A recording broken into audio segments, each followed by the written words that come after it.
Olá! Brasil, nós vivemos em um país onde metade da população não tem acesso a saneamento básico e, consequentemente, a água tratada. E é nesse meio onde nós temos aí a proliferação, em especial de parasitos intestinais que são disseminados pela água. O meu nome é Edson Sidião, é um grande prazer estar aqui hoje refletindo um pouco sobre esses parasitos e principalmente sobre os aspectos do diagnóstico laboratorial de parasitos com capacidade oportunista, ou seja, são aqueles que cometem principalmente pacientes com vulnerabilidade imunológica, pacientes que têm uma baixa imunológica, uma baixa capacidade de defesa em decorrência de inúmeros fatores, mas em especial aqui eu destaco as crianças e os idosos, por serem pacientes com competência imunológica menor do que nas outras faixas etárias, bem como pacientes acometidos pela infecção pelo vírus HIV ou em tratamento com corticosteroides, né? São bastante suscetíveis a esses agentes oportunistas. Então, o nosso papel aqui hoje, meu papel aqui hoje é refletir com vocês, em especial sobre a presença desses agentes no nosso meio, em especial na nossa região do estado de Goiás, bem como falar um pouco sobre como diagnosticar esses agentes e, consequentemente, como controlar a presença desses agentes em nosso meio. Eu inicio nossa reflexão voltando um pouco na história, ano de 1979, quando a OMS, principalmente a partir do sucesso com relação às campanhas de vacina contra a varíola, definiu um plano de metas para o ano 2000, na qual nós teríamos saúde para todos no ano 2000. Consequentemente, a ideia era que doenças infecto-contagiosas, infecto-parasitárias, praticamente fossem extintas. Essa era a ideia. Entretanto, o que nós observamos logo após o lançamento desse plano é que inúmeras doenças surgem, em especial o vírus HIV, consequentemente a AIDS, e trazendo com ele uma série de novos agentes, ou agentes que já haviam sido, de certa maneira, controlados, mas que com a AIDS, e principalmente com a baixa imunidade, passaram a ter grande importância epidemiológica no mundo, certo? E entre esses agentes, eu destaco aí 3 agentes, um que nós já trabalhamos na última semana, que você pode encontrar aqui dentro da base no nosso canal YouTube, que são os microsporídeos, mas eu destaco aqui a criptosporidiose, certo? Que é uma parasitose intestinal provocada pelo protozoário do gênero Cryptosporidium, e a ciclosporíase, que é provocada pelo protozoário do gênero Cyclospora. E vou além, cito também um outro agente que está dentro do mesmo grupo dos coccídeos intestinais, que é a isóspora, em especial a espécie Isóspora belli, que também tem esse caráter oportunista e de enorme incidência junto a pacientes com baixa imunidade. Esses agentes que eu acabei de citar, eles têm como características em comum o fato de provocarem diarreias crônicas em pacientes com baixa imunidade, podendo levar à morte em decorrência da desidratação extrema, certo? São parasitoses que algumas já eram até conhecidas de forma anterior, mas não tinham esse impacto, não tinham essa importância, né, antes do surgimento da AIDS. E, em especial, são oportunistas justamente por provocarem toda essa sintomática, todo esse impacto clínico em pacientes com baixa imunidade. E aqui só um pouquinho dos aspectos taxonômicos, né? Estamos aqui falando especificamente do reino protista, né? Já destaco que o filo Microspora, como dito na última aula de microsporídeos, já não são mais classificados como protozoários, já são reclassificados como fungos, e para nós aqui dentro do reino protista, nos interessa agora o filo apicomplexa, formado por protozoários, portanto seres unicelulares, eucariontes, ou seja, com toda uma estruturação celular, e dentro desse grupo, desse reino de protista, hoje eu vou focar justamente no filo apicomplexa, que são protozoários que possuem uma estrutura chamada complexo apical, que permite que esses protozoários encontrem, localizem a célula que eles vão parasitar e penetrem dentro dessa célula. Portanto, eles são parasitas intracelulares obrigatórios. E nos interessa aí entender especialmente a família Cryptosporididae, que é aqui que nos interessa, onde nós encontramos o gênero Cryptosporidium, e a família Eimeridae, onde nós temos tanto o gênero Isóspora quanto o gênero Ciclóspora, que são os 3 gêneros que nós focaremos aqui hoje: Isóspora, Ciclóspora e Cryptosporidium, que são, no conjunto, os de maior importância, como sendo coccídeos intestinais e com caráter oportunista. É nestes que nós focaremos aqui, em especial os aspectos epidemiológicos e diagnóstico laboratorial, certo? Nesse slide, o que eu coloco aqui para vocês é que nós temos a classificação de agentes infecciosos e parasitários que podem ser veiculados, chegando ao homem, por inúmeras ferramentas, né, por inúmeros veículos, certo? Pode ser pelo meio ambiente, pode ser pelo ar, pode ser por alimentos contaminados, pode ser pela água contaminada, solo contaminado ou vetores animais. E, claro, você pode ter aí inúmeros agentes que podem ser esses veículos, vegetais, mecânicos, biológicos, e podem penetrar no homem pela via digestiva, sanguínea ou cutânea. No caso específico que nós estamos trabalhando dos coccídeos, certo? Eles podem ser veiculados por alimentos, por água contaminada, pelas mãos de um agente profissional de saúde manipulando, e a via de contaminação ela é estritamente a via digestória, certo? Ou seja, a contaminação se dará por uma contaminação que nós classificamos como sendo fecal-oral, certo? Ou seja, água, alimentos ou a mão do próprio homem contaminados por fezes que contêm as formas de resistência desses protozoários vão ser ingeridas por um novo hospedeiro e, consequentemente, pelo trato digestório, você terá todo o mecanismo fisiopatológico. Então, é importantíssimo considerar que o diagnóstico laboratorial, portanto, ele é fundamental nas estratégias de controle dessas parasitoses, bem como o controle de todos os outros mecanismos de transmissão, em especial o controle qualidade da água e qualidade dos alimentos, certo? Então, é importante você ter a ideia que o diagnóstico laboratorial ele também precisa envolver aspectos ambientais, porque a água, alimento, solo contaminado, né, podem ter a presença desses parasitas e nós precisamos ter laboratórios capazes de identificar não só nas amostras biológicas, mas também nesses componentes para aí você ter uma estratégia de controle epidemiológico. E aqui eu mostro para vocês alguns aspectos históricos que mostram a importância desses agentes no planeta e, é claro, nós vamos no mundo para a nossa região. Então, para você ter uma ideia do impacto que se tem, eu trago para vocês um artigo que descreve um surto epidêmico provocado e veiculado pela água contaminada pelo gênero Cryptosporidium. Esse surto ele ocorreu no ano de 1993, na cidade de Milwaukee, nos Estados Unidos, onde, para vocês terem uma ideia, o que chama muita atenção, uma população de 403 mil residentes, isso estima-se, né, foram contaminadas por esse agente e, consequentemente, isso provocou, né, um custo enorme, não só com o aspecto de tratamento desses pacientes, mas também com todo o aspecto de profissional, o que deixou-se de produzir com essa população fora de atuação produtiva. Então, esse artigo mostra que nesse período de surto, na cidade de Milwaukee, houve um prejuízo de 96,2 milhões de dólares, justamente provocado por um parasito, dos quais aí você teve 31,7 milhões com custos médicos e 64,6 com perca de produtividade em decorrência dessa parasitose. Isso chama muita atenção.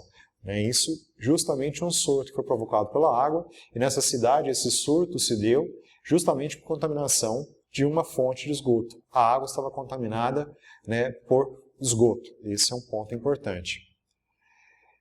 Indo à frente, outros surtos, né, nós tivemos no Recife, aqui no Brasil, um artigo publicado em 2005, a descrição do mesmo criptosporídeo, do mesmo agente, contaminando hortaliças consumidas in natura e comercializados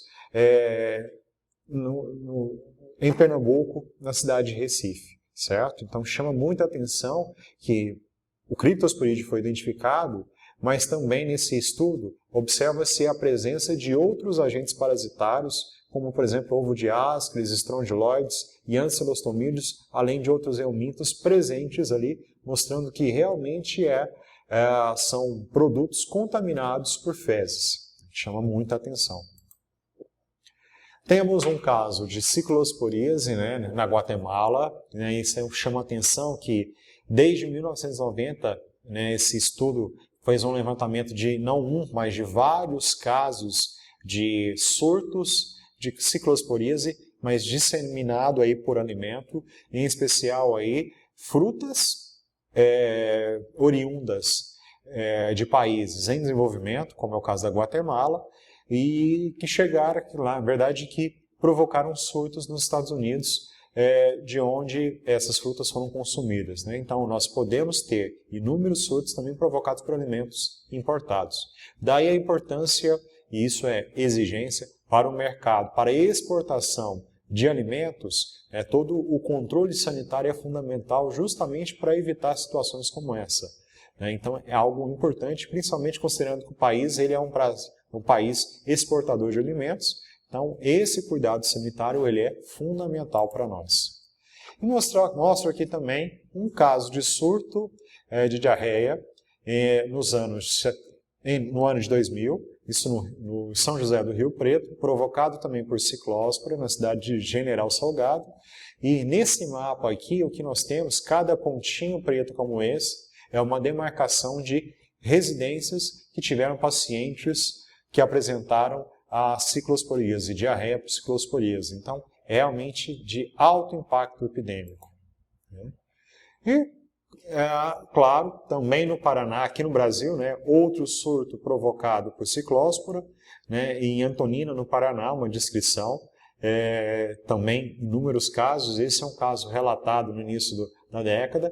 E o que chama atenção aqui para vocês é que vocês podem me questionar, poxa, são artigos mais antigos? Infelizmente, nós temos pouquíssimos estudos epidêmicos que pouca capacidade técnica de diagnóstico desses agentes. Então, infelizmente, nós estamos tendo aqui subnotificações de casos por coccídeos intestinais no país. São pouquíssimos os laboratórios com capacitação técnica para o diagnóstico desses agentes, e a minha proposta aqui hoje é justamente alertar para a importância do desenvolvimento desse diagnóstico, e vocês vão perceber que é um diagnóstico muito simples e que não exige nada muito sofisticado, barato e já previsto dentro da tabela de preços no Sistema Único de Saúde, o que justifica a implantação também em laboratórios privados que são conveniados ao SUS. Certo? E jogo para vocês aqui um resultado final, que foi um estudo realizado entre os anos de 1998 e 2007, portanto, né, quase 10 anos de levantamento epidemiológico, na qual se levantou-se a presença desses parasitos, claro, com ênfase nos microsporídeos intestinais, que nós vimos na semana passada, mas também apresentando aqui o diagnóstico desses agentes dentro do nosso meio. E aí nós vimos que a porcentagem da presença desses agentes é alta, eles estão presentes com uma prevalência aí variando de 0,5% até 4%, dependendo de qual população está sendo acompanhada, se era a população de imunocompetentes ou com uma imunodeficiência, uma imunossuficiência. Né? Então nós dividimos esse grupo e eu já aprofundo daqui a pouquinho, falo um pouco mais desse resultado. Certo?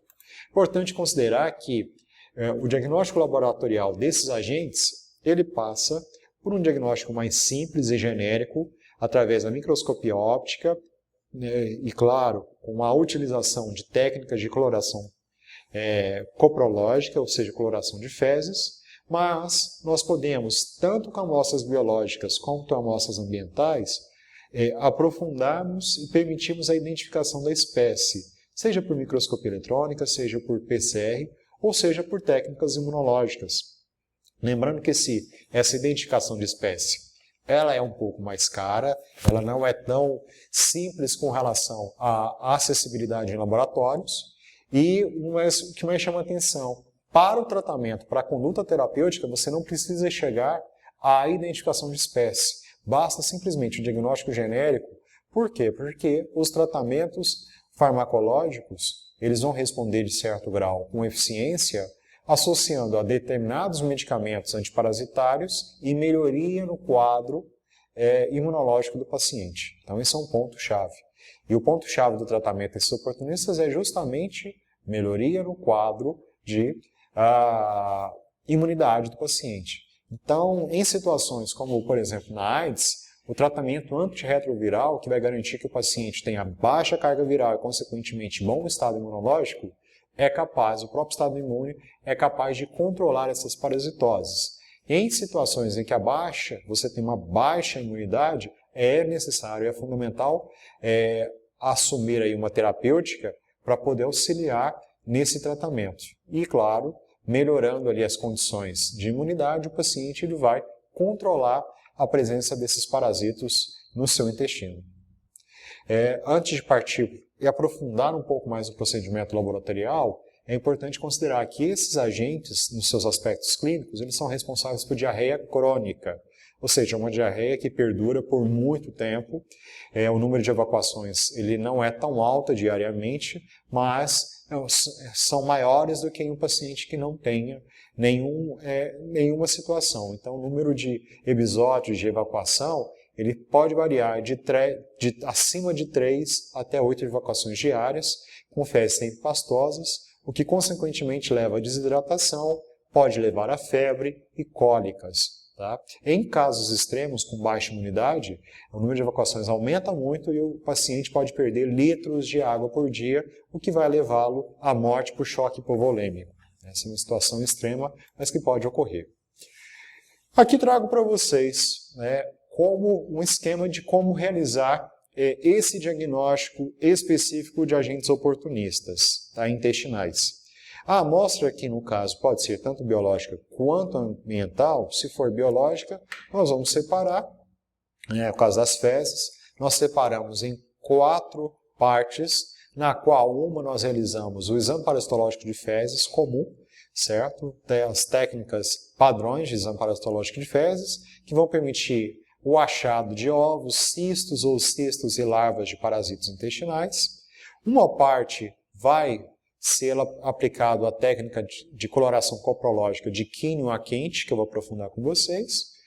Uma parte vai para o diagnóstico de microsporídeos intestinais, que foi a técnica de Hodgkin-Northrop de Kokoski, que está disponível no vídeo anterior de microsporídeos intestinais, onde nós apresentamos com detalhe essa técnica. E claro que nós separamos uma amostra, uma parte da amostra a fresco, que será congelada e que permitirá que nós possamos realizar técnicas de biologia molecular, principalmente a técnica de PCR, para a identificação de espécie, certo? Para abordar a identificação de espécie específica. E o que nós recomendamos é que os laboratórios mais simples, os laboratórios básicos, possam pelo menos realizar todos esses métodos. O exame parasitológico de fezes, a coloração, seja ela para clínica, seja ela para coccídeos intestinais, ou seja, coloração de quínio, ou para microsporídeos intestinais, que é a coloração de Hodgkin-Northrop de Kokoski, e um laboratório de referência, como é o caso do LACEN, ele, em casos de positivo da coloração, eles poderiam identificar a espécie através da técnica de PCR, certo? Aqui mostrando rapidamente o que é a técnica de quínio. Essa técnica é uma técnica que tem como princípio padrão a coloração de álcool ácido resistência, ou seja, é o mesmo padrão das colorações para o diagnóstico de micobactério, certo? E o que se tem ali é que esses parasitas intestinais do fila apicomplexa, eles resistem à lavagem por solução de álcool ácido. Então, quando você primeiro cora um corante de cor avermelhado, como é o caso da coloração de fucsina com fenol, certo? Você faz a lavagem posterior com uma solução de álcool ácido e ele permanecerá com essa coloração avermelhada, que foi absorvida por esse parasita e que se mantém avermelhado, certo? Então essa é a base da coloração, pela coloração de quínium. E nós utilizamos a quente porque essa coloração acima de 60 graus, entre 60 graus Celsius, o corante nessa coloração, ele vai ter uma maior absorção por parte dos parasitas. Então, facilita a positividade, né, a sua visualização pelo parasita. Algo semelhante ao que nós vimos no caso dos microsporídeos. Já no caso do PCR, né, você ali está fazendo uma técnica de replicação do material genético específico desses agentes. Então, faz-se rapidamente uma técnica de extração desse material genético, faz-se a multiplicação pelo PCR e executa a eletroforese para a separação desses pedaços específicos de DNA que podem ser classificados, tá? E claro que aí a gente tem uma série de primers que vão servir como tesouras para identificar qual é o material genético específico desses agentes. Então nós temos inúmeros artigos já com primers distintos, e aqui eu destaco alguns primers específicos para Cryptosporidium, Cryptosporidium parvum, só o gênero Cryptosporidium, Cryptosporidium parvum hominis, Cyclospora caetanensis, né? E aí são primers que estão disponíveis na sua sequência para serem construídos e estão disponíveis no mercado para esse diagnóstico. Voltando aqui especificamente ao estudo que ocorreu entre os anos de 98, na verdade 1999 e 2007, mostrando para vocês a porcentagem em dois grupos distintos, o que demonstra a presença desses agentes no nosso meio, né? O que está colocando aqui é um estudo realizado no estado de Goiás, então são amostras todas oriundas de pacientes no estado de Goiás. No total foram analisados através de testes por coloração 994 pacientes, dos quais nós dividimos em dois grupos. O primeiro grupo de pacientes com infecções oportunistas, com baixa imunidade, pacientes que tinham alguma doença que por algum motivo baixava a imunidade, como é o caso da AIDS, pacientes com câncer fazendo uso de quimioterápicos, ou pacientes que estavam fazendo uso de drogas imunossupressoras, e nesse total de 664 pacientes. E fizemos uma comparação com o grupo 2 de pacientes sem causa aparente de baixa imunidade. E aí a gente observa que, é claro, que no grupo 1, por serem pacientes com baixa imunidade, a frequência desses agentes foi mais elevada do que no paciente do grupo 2, que nós podemos comparar. Por exemplo, isóspora, enquanto em pacientes com baixa imunidade nós encontramos uma prevalência de uma frequência de 2,56% dos pacientes, em pacientes com imunidade em níveis normais, 1,81%.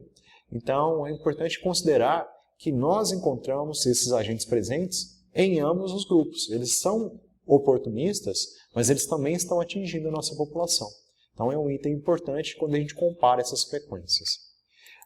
Quando nós fazemos o diagnóstico por biologia molecular, que nós realizamos, nós conseguimos identificar a presença de Cryptosporidium parvum, Cyclospora caetanensis e as duas espécies de microsporídeos intestinais no nosso meio, o que fecha a seguinte conclusão: nós temos na Grande Goiânia a presença desses agentes e nós não temos ainda, infelizmente, um grande número de laboratórios que tenham esse diagnóstico implantado, certo? O que me chama muita atenção é que esse resultado nos mostra a presença desses agentes, entretanto esses parasitas eles não estão ainda sendo trabalhados, diagnosticados de forma clínica e de forma laboratorial, a não ser que ele esteja sendo ali solicitado em um hospital referencial, como é o caso do Hospital HDT, como é o caso do Hospital das Clínicas, como é o caso do Hospital Araújo Jorge, onde os clínicos que estão ali já conhecem esses agentes.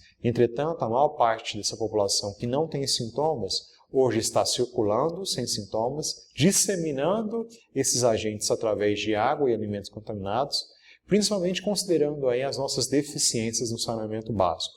Então precisamos implantar esse diagnóstico, que é um diagnóstico simples, barato, acessível a qualquer laboratório que tenha um departamento de parasitologia. Basta para isso que implantar as técnicas e treinamento de um profissional técnico na identificação desses agentes. O que mostra aqui nessas imagens que não é algo tão complexo, né? Aqui você tem, por exemplo, a coloração, o que visualiza aqui na coloração de Quinion, um fundo completamente azul ou de uma outra cor de fundo, e os parasitos sempre com esse formato, né? Um formato redondo, com uma coloração totalmente vermelha. E claro que é fundamental o diagnóstico, também a mensuração desse parasita, para poder identificar a diferenciação, por exemplo, com ciclóspora, que é o que nós temos na nossa imagem aqui, né? Uma bolinha vermelha aqui, né? Um parasito com esse formato arredondado, com um diâmetro de, nesse caso específico, de 9 micrômetros, mas variando de 8 a 10 micrômetros, que é específico, né? E por último, mostrar o oocisto, a presença de um oocisto de Zoospora, um pouco, né, bem maior, na verdade, um pouco não, bem maior, quando comparado ao Cryptosporidium e a Ciclospora, mas utilizado na mesma técnica para poder identificar. Ok? Então, fechamos aqui com a presença específica do diagnóstico através da PCR. Né? Então, nós temos aqui bandas de DNA com pesos moleculares específicos para cada um desses parasitas, o que nós recomendamos ser extremamente viável a implantação em um laboratório referencial, como é o caso do LACEN, uma técnica barata, principalmente considerando que são laboratórios que já possuem todo o equipamento necessário para esse diagnóstico. Então fica aqui a minha recomendação final, que é fundamental, considerando a presença desses agentes no nosso meio, a capacitação geral dos profissionais da área da saúde, seja a equipe clínica, a equipe que está atuando diretamente com o paciente, ou a equipe que está nos laboratórios. A implantação da técnica de PCR para laboratórios públicos de excelência nacional e a implantação do diagnóstico laboratorial, em especial pela microscopia óptica, para as unidades laboratoriais do SUS, seja a pública ou seja a conveniada, né, privada pelo SUS. Okay? Deixo para vocês aí um convite para que conheçam um pouco mais de todas as publicações que são oriundas aí do nosso núcleo de pesquisa em agentes emergentes e reemergentes, que é o NUPERM, com inúmeras publicações, inclusive um manual de diagnóstico laboratorial desses agentes, que está disponível na biblioteca do Ministério da Saúde, e inúmeras referências que estão descritas, especialmente na revista da Sociedade Brasileira de Medicina Tropical. Deixo aí uma mensagem final do nosso grande educador Paulo Freire e estou à disposição para possíveis dúvidas. Né? Peço a vocês que nos acompanhem no nosso canal específico do Telesaúde Goiás. Né? Não só acompanhem, mas também divulguem todo esse trabalho que está sendo feito aqui com muito carinho e, dentro da disseminação da ciência pelos profissionais que estão aqui. Um grande abraço a vocês e até a próxima.